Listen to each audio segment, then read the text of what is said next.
Welcome to ATB-TV. I'm Darren Dance here with Peter Morganti on a very warm and humid day, Pete. So we've come into the wash bay here at Darren Wiz, and we're just going to pick up and throw St Jackal on the truck. Yep. And take her home for a spell. Pretty quiet week on the track last week with just the 3 runners, Pete. Let's quickly run through where we were. Right, Caulfield, you went to see Ransom Money run. Obviously disappointing at the end of his prep, and he's home now having a well-earned break. He did. He ran nowhere last, wasn't it? Yeah, well Second and truly. Well and truly. He might have been one home, yeah. Yeah, pulled up sore. Yep. Across the back, jarred up in front. So, look, he's had a really big prep. I think he had 10 runs and won a city race and put a bit of money in the bank. But probably just one run too many, I felt. He probably put the signs up at Sandown when he was a little bit disappointing and backed him up at Caulfield, and yeah, probably just the wrong decision. But he's out in the paddock, had the chiropractor go over him today. He's quite sore, but no damage. Yeah. He won the right race, Darren. He won his race and 33 grand. Picked up 30 grand, so he'll have a good break, and I think he'll go better with a bit of give in the track through the winter months. Yep.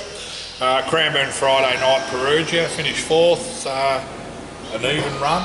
Well, not what was after a hot day. Yeah, it was a very hot day, 40 degrees, and I think sometimes when you float these horses 2 or 3 hours to a race meeting, you know yourself. I mean, we're feeling it here. Yeah, very much. How would you like to go for a run now that you've done that? I've just come off a 5k run. 5Ks? Drove. When did you start that last week? No, I drove here. But yeah, you know, like Yeah, it's hot, so when a horse runs bad after a hot day and a lot of travel, you kind of put it down to that. Yeah.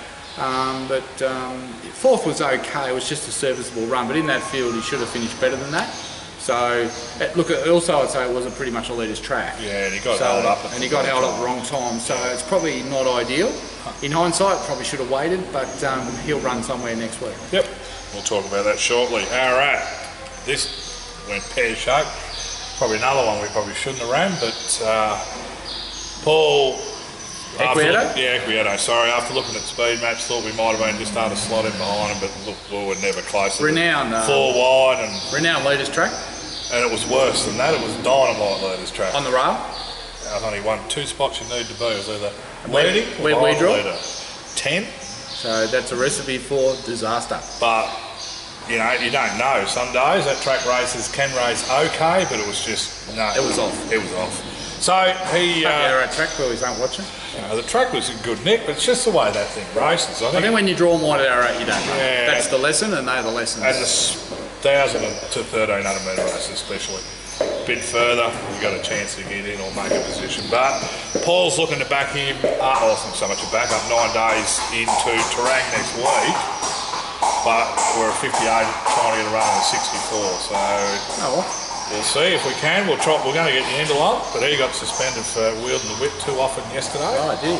So he copped a 6 or 7 meeting suspension with, I think, someone else as well. So, but we're looking. He wants a senior rider, so we're going to try and track down Jordan Childs or similar. Well, he's riding well. Yeah, and he has ridden him in a double trial. for Michelle Payne the other day. Yeah, same at the Ararat meeting. Congratulations to Michelle. I'm sure all those lady owners out there would have taken note of that. Back to back, and they drew 1 and 3 and followed the rails home to the post. Well done. Yeah, so that was good. All right, so what are we doing this week, Pete? This week, Saturday? Nothing on Australia Day, which we must mention, which is tomorrow. Saturday, early start at Caulfield, 2 of Robbie Griffiths. Yep. My shiny choice in the benchmark 70 over 1400. Drawn 10, Brad Willer on. 3rd up. What price?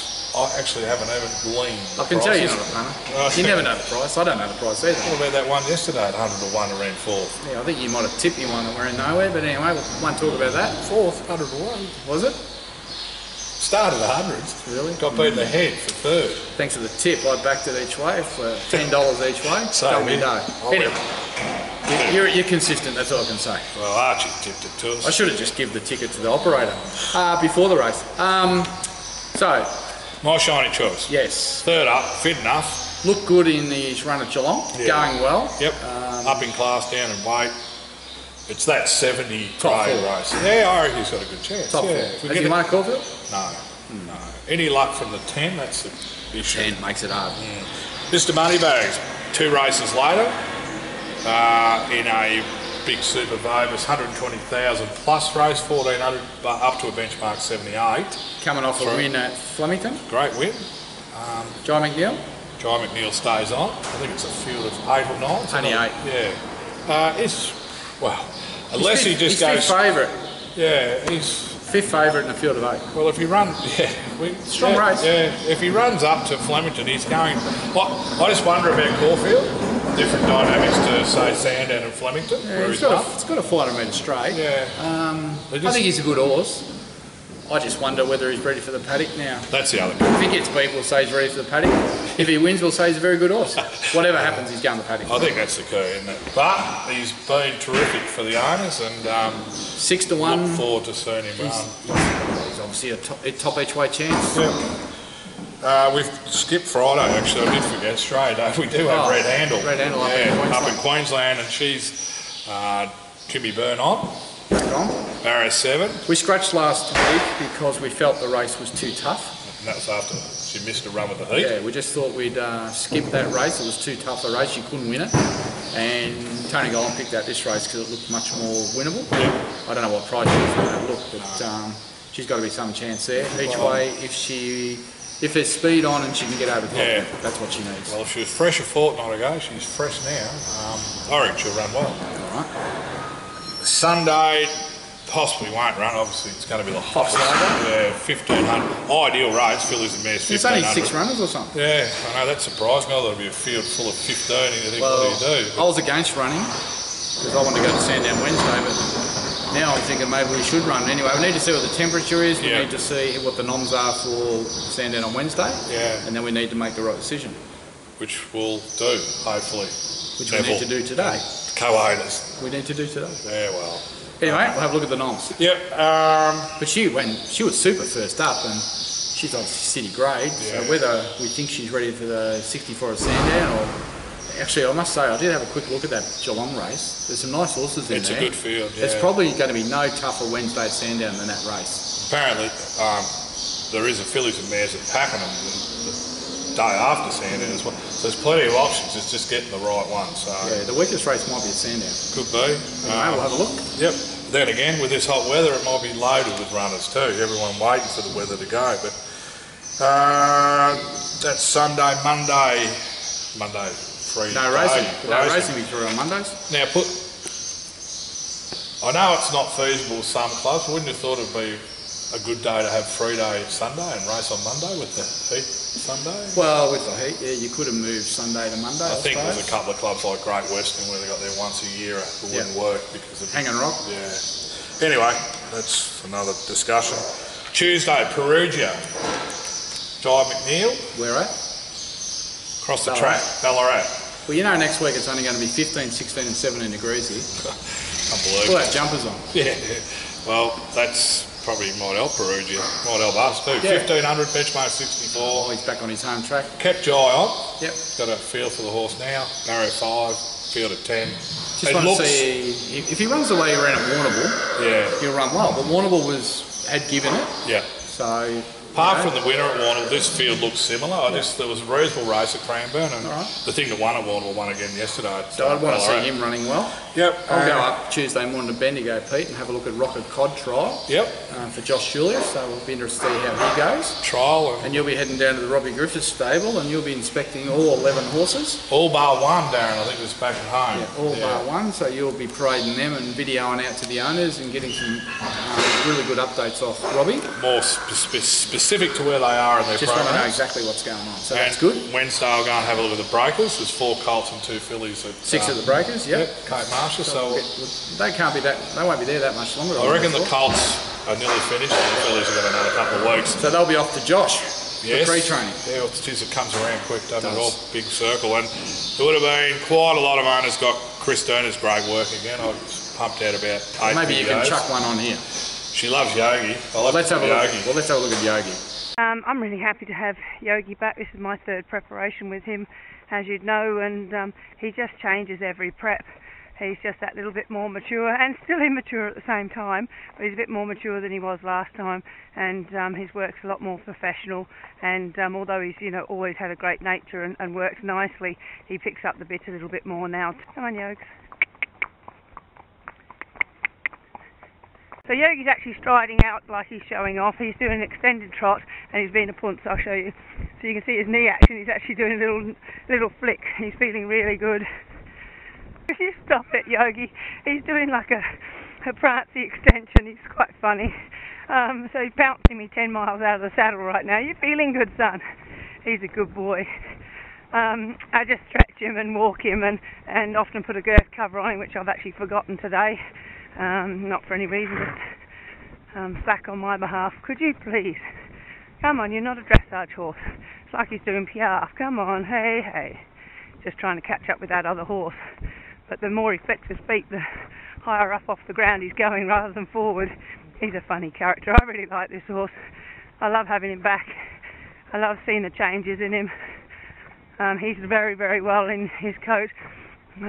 He's just, yeah, he's a sweetheart, as you know. And we all love watching him race too, don't we? Although he's a heart stopper. You can canter if you're going to do that up and down on the spot stuff. So your shadow, that's him. He looks $1 million. He's just a stunner. And he's a good friend. He just goes exactly where you want him to go. You know, because he's so rideable and tractable, you think he would put himself in his races a bit, but, you know, his style of racing is his style of racing, and that's just what there is to it. So he's on the bit. I'm not scrubbing him along at all. I know he's only hand cantering, but he's on the steel, and when I put my beeper on, he's going to want to travel. And that's the change in him each time. He's just becoming more professional. You're looking at the barriers for. Slow down. Right, keen, I'll show you. See? His head's right down. He's right on the bit. He's absolutely magnificent feeling. He's a good boy. Inside!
So he's gone slow even to the last 200, but he's done it very, very easily. So that was really nice work.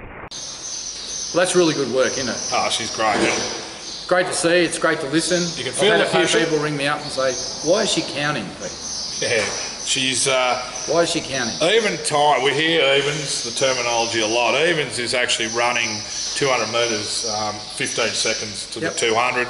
Then you hear 3/4 and other associated parts of evens, which is 17 and 18. And Christina, I think in some of her build-up work, it might be an 800 metre gallop. The first 200 might be at 18s, so she counts them out. And then the last 400, she might get them home in even, so she's counting to 15 every 200. And you'll hear that. She's got a little beeper that you can hear, and she counts with that. And yeah, look, obviously, it's good vision. A lot of the good riders have got the clock in their head. Some need something to count with. Not a good no, but I think Christina's both. But she uses the clock for our benefit as well. Geez, I did dig myself out of a high. I know Christina can count in her head, but she watches this. I know I like listening to the beeper because, tells you to get out of bed. It tells you to count. But she done some brilliant work on the likes of Misty C and Revolutionary and Yogi and Subplane. She's going well. Great feedback from the owners too, Christina, so well done. That's it. We had trials, so we had a few trials the other day, Stringer Bell and Astrological. And got a few ticking around. Old Falago cranking up another campaign, but must say, he looked good, the old boy. He's actually not as old as you think. What is he, 7? 6? There you go, nearly 7. That's old though, isn't it? He's going well there. No, he's appreciating the sand up at Now, last week I set you some homework to find out a little bit about the Golden Slipper. What did you find out? First raced, or run, in 1957, won by Todman, ridden by Neville Selwood. Yep. the historics with the race, or the history, from what I can glean and what I read, blame Google, George Ryder, who was chairman of the Sydney Turf Club, I think it's now defunct, the Turf Club, but he was chairman. He wanted to have a 2-year-old race worth a lot of money, and he wanted a significant prize and a significant name. Apparently he went home to his wife, who I can't think of her name, and said, what would be a great gift for a newborn? And she said, a golden slipper. So I don't know whether I'm spot on, but I found that. No, you're pretty right. Yeah, and obviously... I did have a look myself. I knew it was George Ryder. Yeah, 61... What year was it? 57 was 57, Todd. 61st running was last year, and the winner was the filly.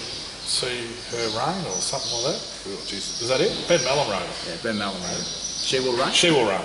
That's it. So who wins the slipper this year, Pete? It's a bit early. Horse called Igniter. Doubt it. Hey? Doubt it. Did you good? Saving him for the Blue Diamond Prelude, Pete. But there's been some terrific winners of that slipper. I think Guy and her old man Tommy have won it 6 times. There you go. Any horse that wins the slipper and is a colt, 40 million bucks he's worth of stud, if he's well bred. I think we got some of them at 30 to 40 million. Sepoys and Pieros and Capitalist. Capitalist, yeah. 30 to 40 million, that's what you get for a colt that wins the slipper. You can see why they all chase it. It's not about the 2 million prize money. No. Obviously you have a good day and it pays a few Well, bills. pays for the party. But geez, if you win it with a colt, it's a big day. Excellent. Well done on that. You want some more homework? Oh, you can throw some more out there. Studying up. I want to know a bit more about Robbie Griffiths' background. Right. I understand he was a jockey. Yep. Understand that he retired due to weight, and he had a very good brother called Rodney Griffiths. Maybe you can tell us a little bit more about those two clowns next week. Peel out some stats on those lads. All two right. clowns. All right, well that's a short version for this week, and we're going to take you out with a couple of our young horses working up the hill track at Ballarat this week, and have a great Australia Day long weekend, and we'll stay tuned and hopefully a winner or two over the weekend, and we'll see you next week. I'm Darren Dance with Mr. Morganti. Stay cool.